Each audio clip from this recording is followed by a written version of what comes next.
Counter-Terrorism Today.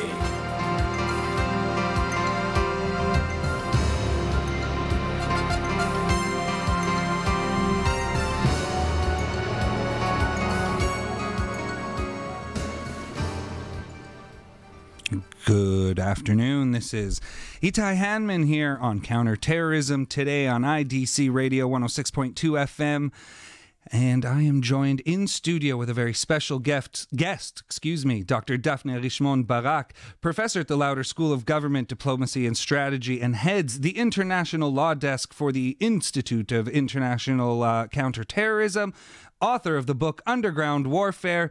Dr. Barak, thank you so much for joining us. How are you today? Thanks for having me. Great, thanks. Really appreciate you taking the time.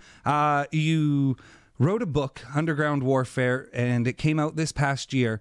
It delves into quite a bit of very interesting subject matter when it comes to tunnels and underground warfare as a whole.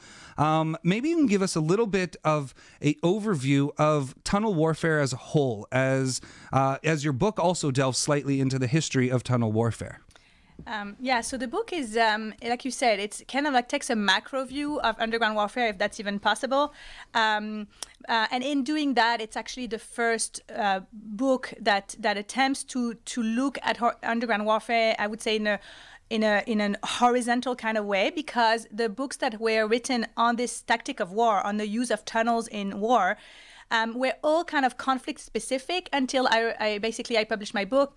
They were dealing, let's say, with the First World War, or they were dealing with the use of tunnels in Vietnam, but there was no attempt at establishing patterns or at understanding the tactic and why it is used and how it diffuses. So I think one very important point that I make in the book, which I think is relevant to what's going on now in many theaters of operations, in many wars, pretty much in every war since 9/11, actually, is that this tactic of war has re-emerged on the contemporary battlefield, and it's becoming increasingly popular. That's number one. And number two, we're talking about a global trend.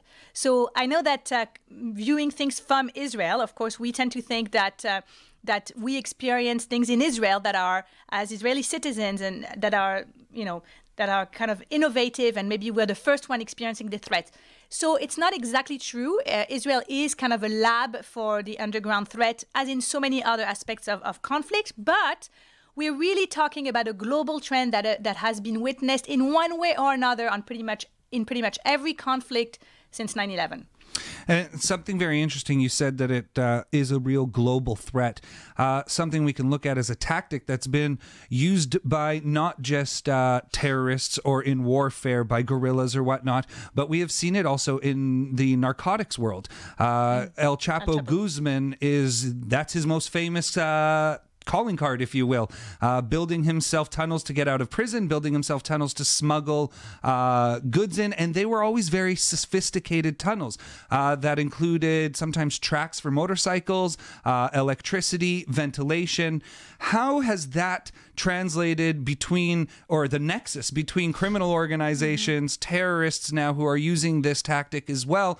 How are they learning from one another, and what legal grounds does the world have to sort of step in on this matter? I think it's really interesting that you bring up El Chapo. That actually does not happen very often when I speak about underground warfare, but you're absolutely right. And I think what's remarkable about the El Chapo is that obviously he was in a high security prison. He was obviously a high profile prisoner.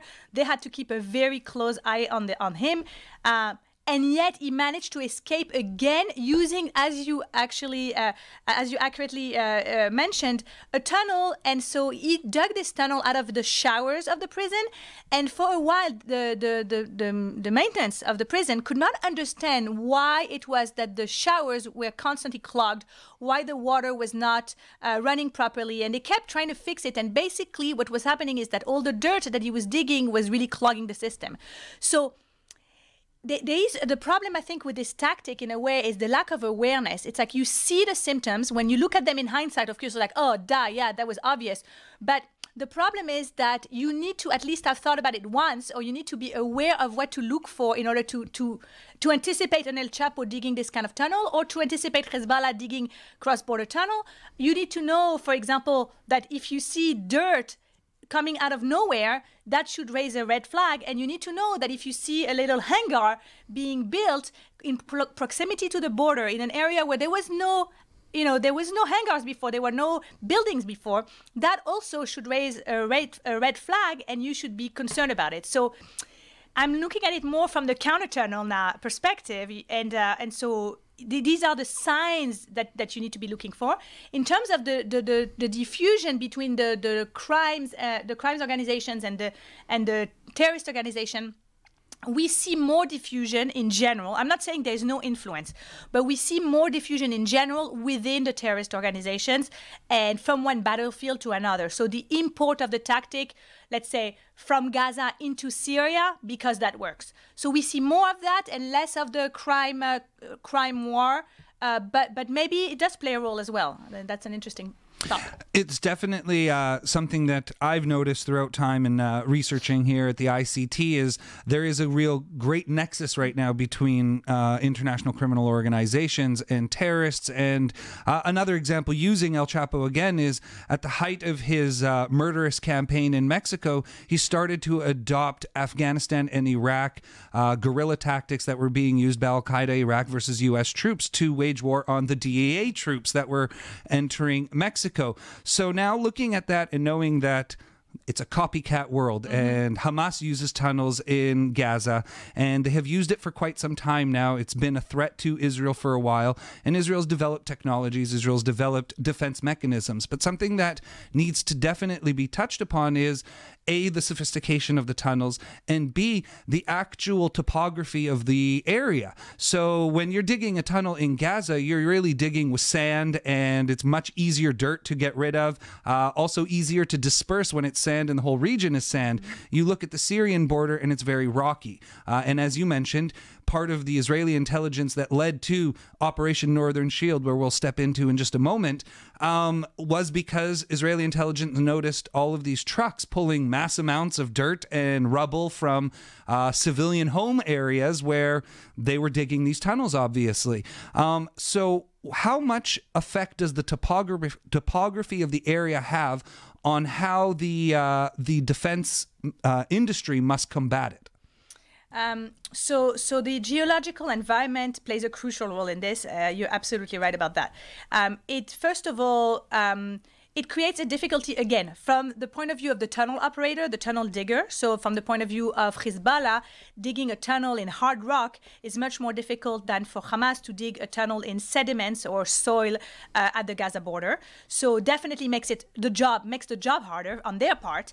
And on the part of the state, the victim state in a way, which in this case is Israel, it makes it very different, actually, a different kind of threat. So it's interesting because I think there's this prevailing belief that if you've managed to counter the underground threat in one neighborhood, you're just going to duplicate your effort into this other neighborhood. So, Israel is just duplicating what it did in Gaza into Lebanon. But it's actually not like this at all. It's almost like dealing with an entirely new threat.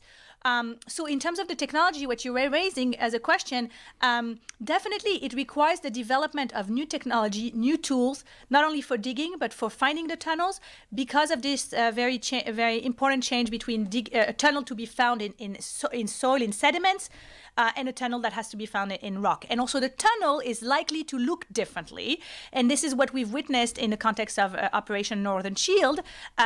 It seems like the tunnels of Hezbollah are not fortified by cement, which unlike those that we have seen at the at the Gaza-Israel border. And that would be explained by the fact that they are again built in hard rock, and therefore there's no need to fortify them with cement.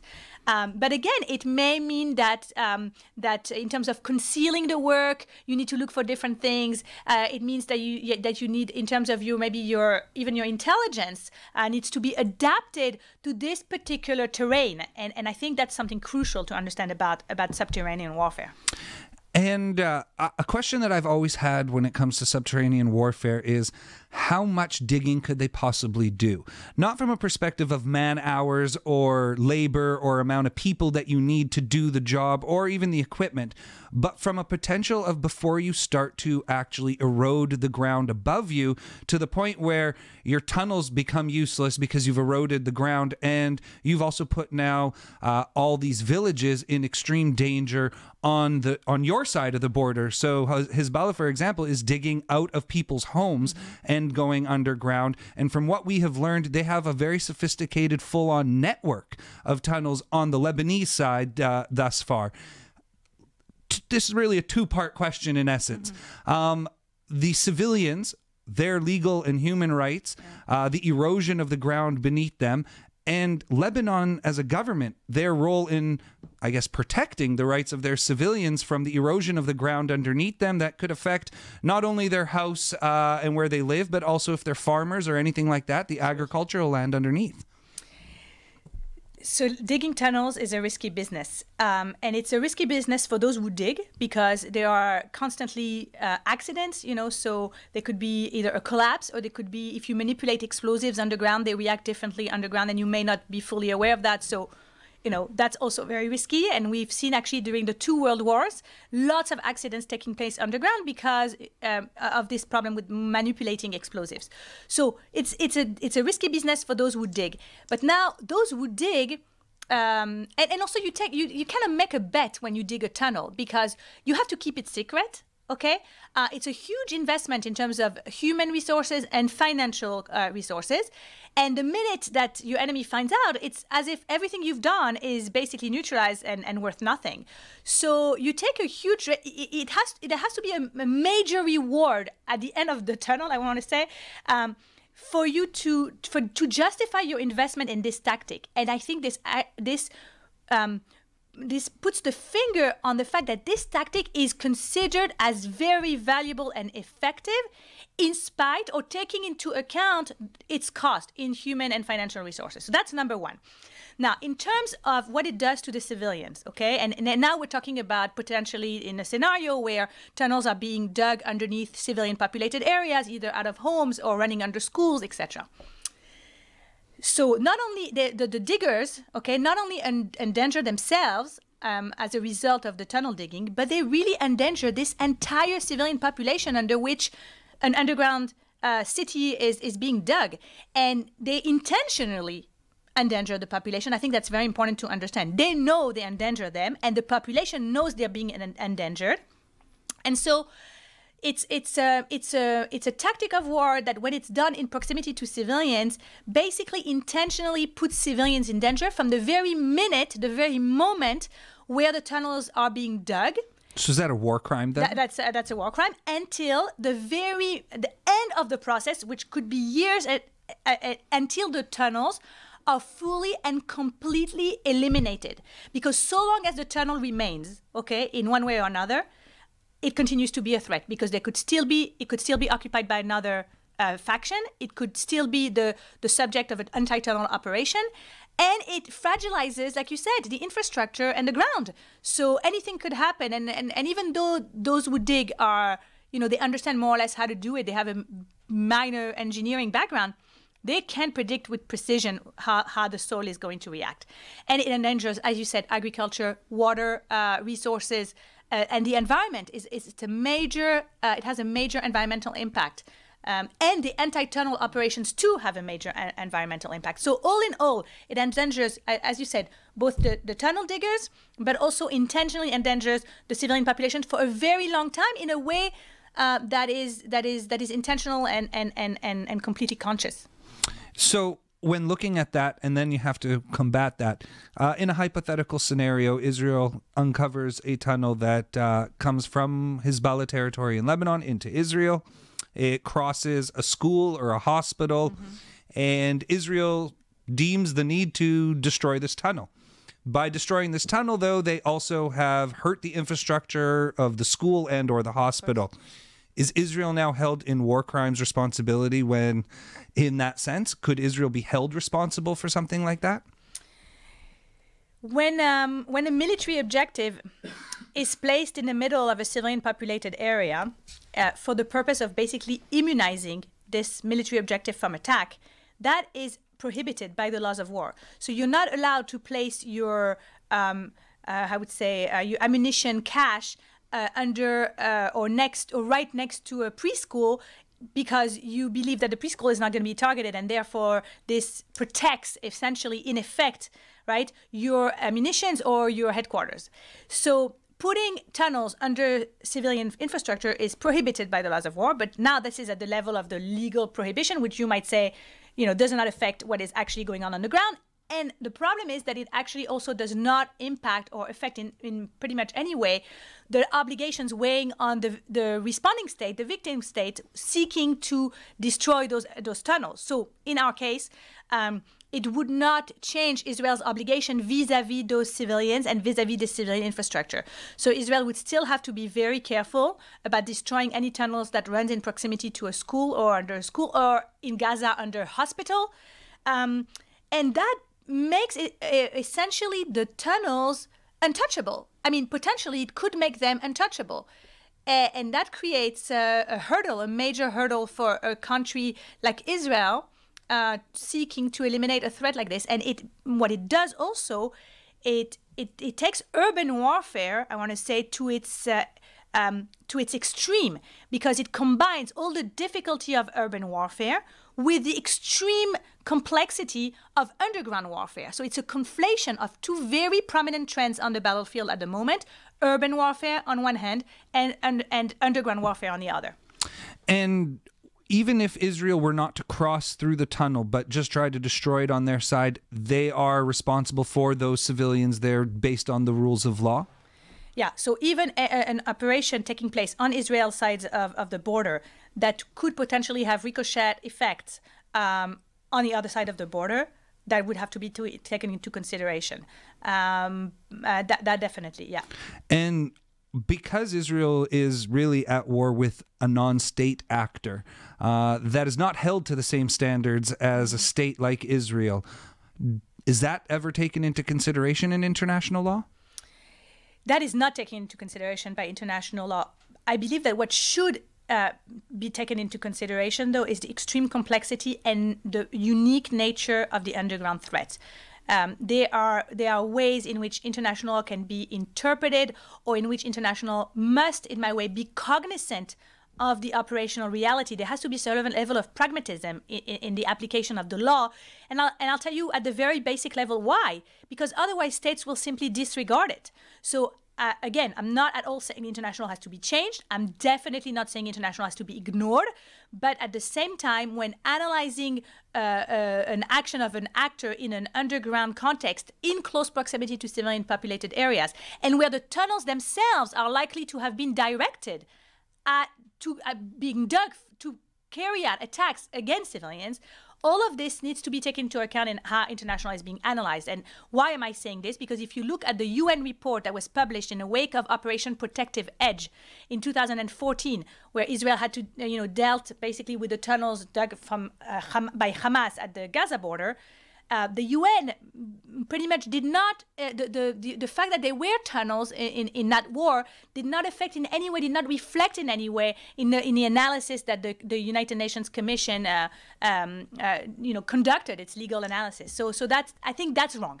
I think that leads perfectly into my next question. As we look to Operation Northern Shield that was started about 10 days ago by the IDF, the operation's goal has been set to discover and destroy any Hezbollah tunnels that have entered Israeli territory. To this point, to our best of our knowledge, 3 tunnels have been discovered. But that's where I want to lead to the next question, as you brought up with Gaza and the UN. Something Israel has done since the onset of the operation is A, speak to the international community about what's happening, specifically the UN, and UNIFIL, who is in charge of preventing or implementing UN Security Council Resolution 1701, which states that Hezbollah is not allowed to rearm or do any provocative actions on the Blue Line area vis-a-vis Israel, which clearly has not been maintained. So is part of the lessons learned from the 2014 report that you just mentioned being implemented right now by Israel vis-a-vis Hezbollah in trying to prevent a situation where Israel may have to enter the Lebanese theater without necessarily the backing of the international community? I don't think it's exactly the result of this other UN report that I was talking about from 2014. I think it's a general awareness of Israel and concern for sticking to international law in this respect. And I think every single step that we have seen since the launch of this operation on December 4th has been carefully planned in order to afford Israel's maximum legitimacy and to afford it the backup of its allies and the international community as to the extent possible, right? I mean, there might be a point where this backing is no longer, Israel won't get it. It won't get the support of the international community. But I think Israel is trying its utmost in order to for now, work from its side of the border, to meet with UNIFIL and the general there, to show, first of all, these tunnels are real. Okay, this is the threat, and this is what basically you failed to see, and you were in charge of monitoring that border. That's really important. And I think what was most remarkable in this process was even Israel's request to UNIFIL, would you be willing to go on the Lebanese side and assist us in carrying out the work that needs to be carried out on that side, because it has to happen. So would you be willing to do that? And we still haven't heard from UNIFIL an answer, and I'm afraid that UNIFIL does not have the knowledge or the know-how or the expertise in order to do it. But nevertheless, Israel has put it on the table, and then it's for UNIFIL to decide. So the responsibility of UNIFIL is real. They were not trained to see the digging of these tunnels, so that's why they missed it. And now Israel has to make sure that these tunnels are the threat is fully and completely eliminated. And that probably means more than just destroying the 40 meter of the tunnel that go into the Israeli territory. And that again brings us to our next question. Exactly. So we know that the world has given states the right to defend themselves. This is a clear breach of Israeli sovereignty. Is there cause bellum here? International law does not recognize every breach of sovereignty as a reason to go to war, as a casus belli. It has to be a state has to be the victim of a very large attack, what we call an armed attack, in order to have the right to self-defense under the UN Charter. But that right to self-defense has been interpreted over the years, since 1945, right, since the UN was set up, as affording states the right to react when the threat is imminent and is about basically to materialize. And I think when you understand underground warfare, and when you realize that it's impossible in the realm of tunnel warfare to wait for your enemy to use the tunnel for you to react, because then it's just too late.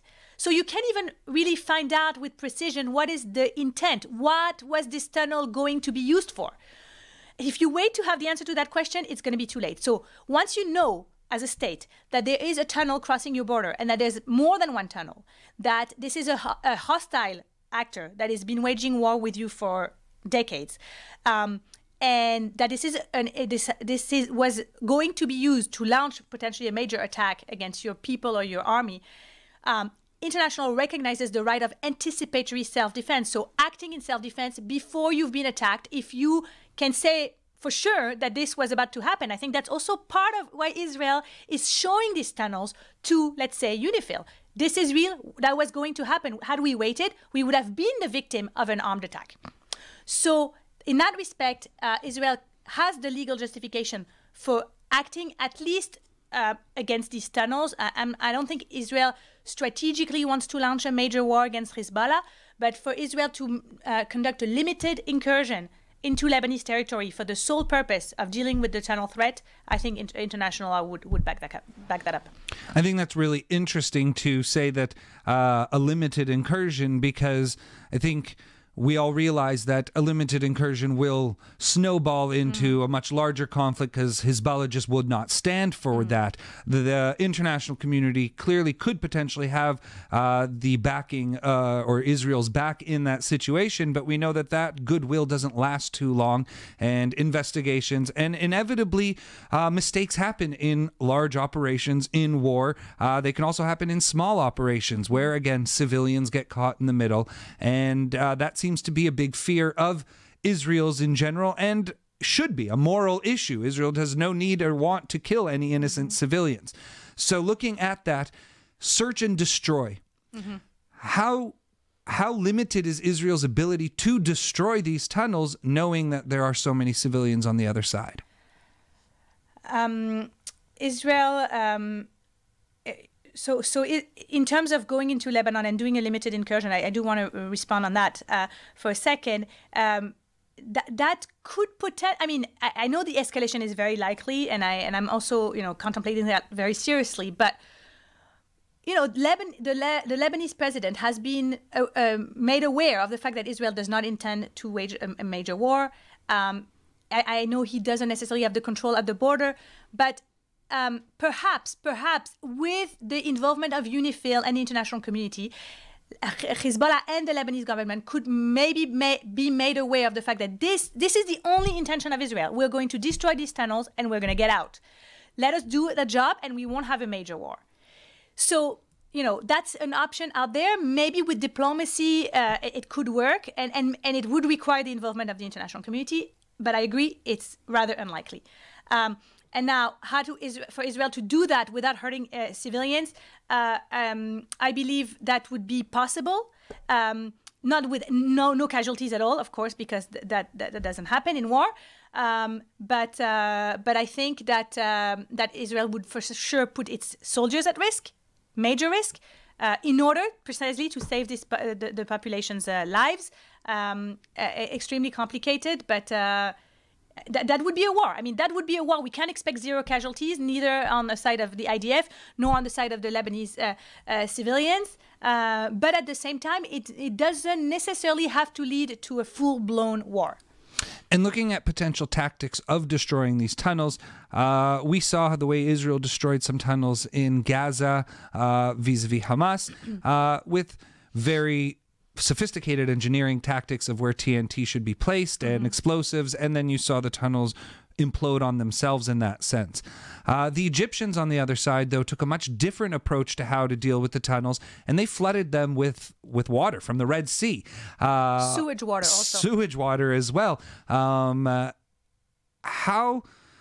does international law view what you do when it comes to destroying the tunnels, even if, let's say, you don't hurt any civilians in the process? So if we can sit here and say the way the Egyptians flooded the tunnels, both with sewage water, with seawater, could have created and did create a catastrophic environmental problem on the Gaza-Egyptian border.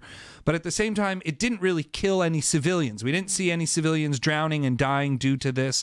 Does the international law have a view on the type of tactic you can use to destroy the tunnels? Because if you ask, I guess, the regular average Joe, what should you do to destroy these tunnels? They'll say, well, why don't we use cluster bombs and just use from the air and blow up the ground that they're all on or underneath? But we know that that's not really feasible either. International definitely has something to say about it. Look, the most, I think, one obvious way to do this is to do an aerial bombing once you know the route of the tunnel. But again, if you have civilians along that route, then international would not let you do that. Another thing that could be used, another method is one that used in Gaza, which has been used by the United States at the Mexican border, which is to put cement into the tunnel. So this has one advantage: it deals with the threat once and for all, assuming you are able to fill with cement the entire tunnel and all its arteries, etc. There are two downsides to cement. First of all, it's very expensive. And number two, it requires you to be there. I mean, on the Lebanese side of the border, obviously, and it is very difficult to manipulate. So you have to be very careful. You have to put it at the right place. Obviously, it hardens very quickly. You have to make sure it's empty before you do that. That there are no civilians inside the tunnel, and so on. So cement is one option. It's very efficient in terms of eliminating the threats, but it has its downside. no method basically is perfect, okay? Either it will hurt the civilians, or it will be expensive, or it will be difficult, or you have to go into the other side, into your enemy's territory. There was one method that was used by Israel at the Gaza border also that could be relevant here, which is the use of this unique formula called emulsia. This is how Israel refers to it. It's basically a liquid explosive. But again, it works well. But in order to use it, you need to be on the Lebanese side. And that might be more, you may have more control over the impact and the effects, but you are very much threatening your forces. And I'm trying to think about other methods. So the water, yeah, exactly. I wanted to address the water. The water, so I'm not, the sewage water is definitely illegal, but the regular water. So here's the thing, you're right, you probably won't kill any civilians. The problem with water is that you're not sure to get rid of the threat. You may, if you really manage well, you may cause a collapse, which also, by the way, could hurt the infrastructure, but let's say it doesn't. Even if it doesn't, I think a state cannot afford to use a method that doesn't guarantee success. If you're already doing this, you want to make sure you're getting rid of this threat for good. You don't want it to appear again in like a year and a half or in 6 months because the tunnels are being redug, because it didn't fully collapse and one artery remained. So none of these methods is perfect. And it has to be a trade-off and a balance that is being made by the victim state to decide which method to use and where and for what type of tunnel and in which area, whether it's civilian populated or whether it's like an empty field. Before we conclude our conversation today, I wanted to ask you one last question about the underground warfare and legal laws. Is there a definition of this in the legal world? That's an excellent question. We could potentially have started with that one. It's very interesting. Underground warfare and the use of tunnels it's been a feature of war for time immemorial. We have mentions of it in the Bible. In the 3rd century, in the city of Jura-Europos, it was used by the Persians against the Romans. So it's very strange. You think there have been centuries, decades of trying to figure out the laws of war and write them down, and at no moment in time was the use of tunnels mentioned in anywhere. And one potential conclusion that you can reach from that is that tunnels were being used historically by armies or by fighters against other fighters. It was away from the civilian populated area. It was considered acceptable in war, but that still doesn't fully explain why international law does not address it at all. And I think, given the prominence of the tactic on the contemporary battlefield, we have to start asking questions and finding answers as well. So that remains a very kind of like a mystery to me. And you can be sure that I looked very well, but I found nothing. Very, very interesting. And as we conclude our discussion here, when looking at the length of time it will take to complete this Operation Northern Shield on the northern border, we also know that Hezbollah is not going to sit idly by and watch its investments just disappear so quickly. They've invested a lot of time, money, effort into all of these tunnels.